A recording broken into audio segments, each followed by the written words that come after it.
Hello everyone, my name is Rene Garcia and I will be talking to you about coral bleaching. Okay, so everyone remembers about this movie, right? Finding Nemo. What you can see here is a coral reef in which most of the movie takes place.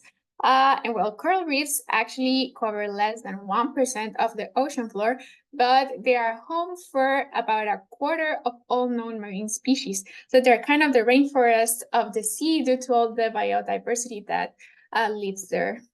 However, there's a chance that future generations will only know coral reefs from the movie Nemo because there's this phenomenon called bleaching, making corals uninhabitable and, well, they eventually die.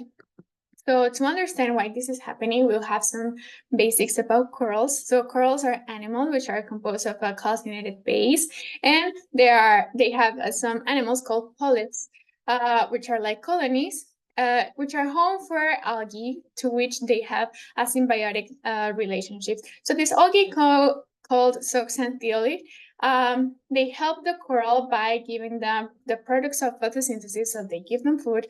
They aid with calcification and with waste removal, while corals help the algae by giving them a safe place to live, carbon dioxide, and phosphorus and nitrogenous waste.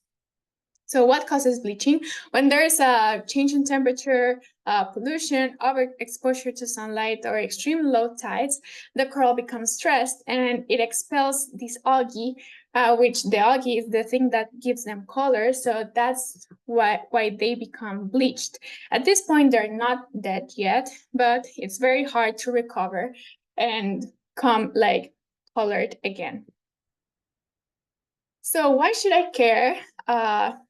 Corals are pretty, but what else? So there, as I said, is the most diverse ecosystem on Earth. Well, almost as rainforests. There are over 1 million people that depend on food from coral reefs because there are a lot of fish there. And they can also help dissipate the wave energy from storms and tsunamis. So it keeps people safe, people who live near the shores. And it also might supply natural medicines due to the biodiversity of bacteria and algae there, and it's also a source of ecotourism. So now what? What do I do with this problem? Well, there are some strategies to overcome the coral bleaching. From a scientific point of view, they are actually working on coral recovery programs, and they're trying to genetically modify corals to make them more heat resistant because heat is the thing that affects them the most. At a personal level, what we can do is to avoid herbicides and pesticides and do not use sunscreen with oxybenzone or other chemicals that might damage them when we go to diving or snorkeling.